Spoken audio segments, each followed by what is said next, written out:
ഈ habit of സക്സസ്സിൽ പറയുന്നൊരു കാര്യമുണ്ട്. അതായത് സക്സസ്ഫുൾ ആയിട്ടുള്ള ആളുകൾ നിങ്ങൾ എടുത്തു നോക്കി കഴിഞ്ഞാൽ അവരുടെ ലൈഫിൽ എപ്പോഴും ഒരു പ്രയോറിറ്റി മാറ്റർ സെറ്റ് ചെയ്തിട്ടുണ്ടാവും.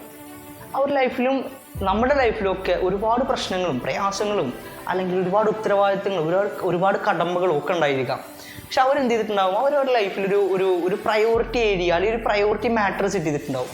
ഒരുപാട് പ്രശ്നങ്ങളിൽ നിന്ന് അല്ലെങ്കിൽ ഒരുപാട് ഉത്തരവാദിത്തങ്ങളിൽ നിന്ന് ഏറ്റവും മോസ്റ്റ് ഇമ്പോർട്ടൻ്റ് ആയിട്ട് ഏറ്റവും ആദ്യം ചെയ്ത് തീർക്കേണ്ട കാര്യം അല്ലെങ്കിൽ ഏറ്റവും മോസ്റ്റ് ഇമ്പോർട്ടൻ്റ് ആയിട്ടുള്ളൊരു കാര്യം എന്ത് ചെയ്യും, ഒരു പ്രയോറിറ്റി മാറ്റർ ആക്കിക്കൊണ്ട് സെറ്റ് ചെയ്യും. എന്നിട്ട് ആ ഒരു സെർട്ടൻ കാര്യം ചെയ്ത് തീർക്കാൻ വേണ്ടി അവർ എഫേർട്ട് ഇടുന്നുള്ളതാണ് ഹാബിറ്റ് ഓഫ് സക്സസ്സിൽ പറയുന്നത്. ശരിക്കും നമ്മുടെയൊക്കെ ലൈഫിൽ ഇല്ലാത്തൊരു കാര്യം ഇതൊക്കെ തന്നെയല്ല. കാരണം നമ്മൾ ഗോയിങ് വിത്ത് ദ ഫ്ലോ എന്നൊക്കെ പറയും. അതിൽ പോയിക്കൊണ്ടിരിക്കുന്ന വഴി കൂടെ എന്ത് ചെയ്യും, അതിനെ അപ്രോച്ച് ചെയ്യാൻ ശ്രമിക്കും. ഒരിക്കലും ഒരു പ്രയോറിറ്റി ഏരിയ സെറ്റ് ചെയ്യാൻ പറ്റില്ല. ചിലപ്പോൾ സിറ്റുവേഷൻസിനെ പറയും, ചിലപ്പോൾ ടൈമിനെ പറയും, ചിലപ്പോൾ ആളുകളെ പറയും.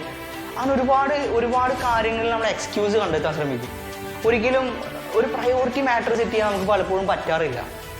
അതുകൊണ്ട് തന്നെ നമുക്ക് സെർട്ടൻ കാര്യത്തിന് ഒരിക്കലും ഓവർകം ചെയ്യാൻ പറ്റാറില്ല. ഒരുപാട് ടൈം എടുത്ത് ഒരുപാട് എഫേർട്ട് എടുത്തിട്ടൊക്കെ ചിലപ്പോൾ ഒരുപാട് ടൈമൊക്കെ സ്പെൻഡ് ചെയ്ത് ചിലപ്പോൾ ആ ഒരു സെർട്ടൻ കാര്യം നമുക്ക് ചെയ്ത് തീർക്കാൻ പറ്റുമായിരിക്കും. പക്ഷേ ഹാബിറ്റ് ഓഫ് സക്സസ് പറയുന്നതെന്ന് വെച്ച് കഴിഞ്ഞാൽ പ്രയോറിറ്റി മാറ്റർ നിങ്ങൾ സെറ്റ് ചെയ്ത് കഴിഞ്ഞാൽ ആ ഒരു കാര്യത്തിന് വേണ്ടി മാത്രം നിങ്ങൾ എഫേർട്ട് ഇട്ട് കഴിഞ്ഞാൽ ആ ഒരു സെർട്ടൻ കാര്യം ഏറ്റവും മോസ്റ്റ് എന്താ പറയുക പവർഫുള്ളായിട്ട് ചെയ്ത് തീർക്കാൻ പറ്റുമെന്നാണ് ഹാബിറ്റ് ഓഫ് സക്സസ് പറയുന്നത്.